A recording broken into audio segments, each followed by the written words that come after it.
皆さんこんにちは。チーム銀クラの石塚彩香です。あやかんぬと呼んでください。今日は私が普段しているスキンケアをご紹介したいと思います。それではどう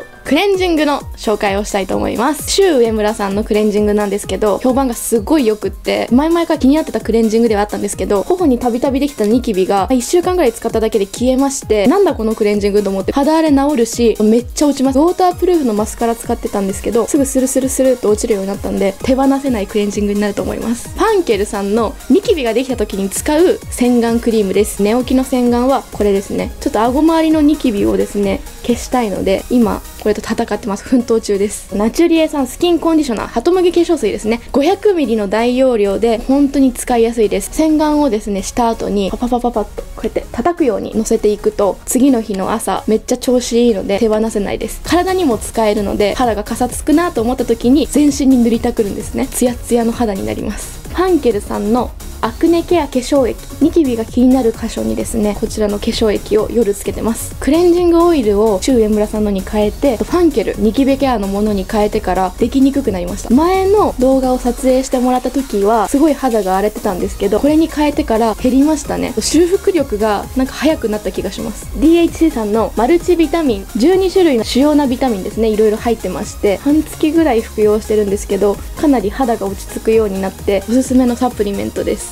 フェイスマスク編です。ルルルンさんの白のルルルン3、このフェイスマスクはちょっと乾燥が気になるなって時に使ってます。半年ぐらい前からリニューアルしまして、ちょっと薄かったんですけどシートがかなり分厚くなってまして、顔にフィットするさらに進化しててびっくりしました。毎日継続して使っていると肌に透明感が出てきます。肌美生さんの新商品が出たということで、ニキビができやすい肌なので、ビューティーケアマスクのニキビ編、クレンジング洗顔と合わせて使うことによってキュッとツルツルっと毛穴がすごい引き締まったなと実感してます。保湿に特化したマスクになってます。ニキビが気になって保湿も大事にしたいなという時使ってます。翌日はツルツルとしたお肌になります。化粧水とパックはするんですけど、乳液は使ってないんですね。油分が無駄に多く出ちゃったりとか、化粧水で保湿を済ませるようにしてます。クレンジング、洗顔料、マスクもですねちょっと変えてみたんですが、肌の調子が良くなってニキビも減ってきたので、これも継続してケアしていきたいなと思います。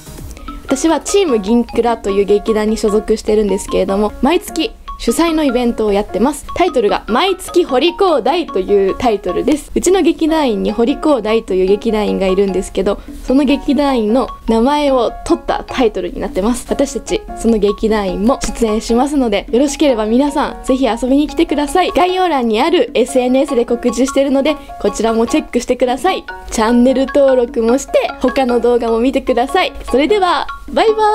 ーイ。